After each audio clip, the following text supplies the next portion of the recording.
আমাদের কুম্ভ স্নান কমপ্লিট।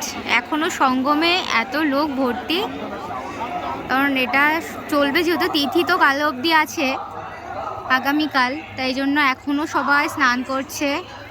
ঠিক আছে, এটা হচ্ছে মেন ছিল, এটা সঙ্গমের ঘাট। ভিড় আছে বাট ঠিকঠাক।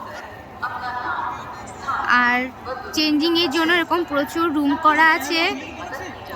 আমার রোমিও অলরেডি কমপ্লিট, যেহেতু ঠান্ডাটা এদিকে একটু পড়েছে, ওর জন্য ওকে ওর বাস্কেটে ঢুকিয়ে দিয়ে ওকে নিয়ে যাওয়া হচ্ছে। ও অলরেডি শুয়ে পড়েছে, বাইরে থাকলে ওর একটু ঠান্ডা লাগছে, ওই জন্য ওকে ভেতরে দিয়ে দেওয়া হয়েছে। ও এখন চুপচাপ আছে, একটু ঘুমও পাচ্ছে ওর।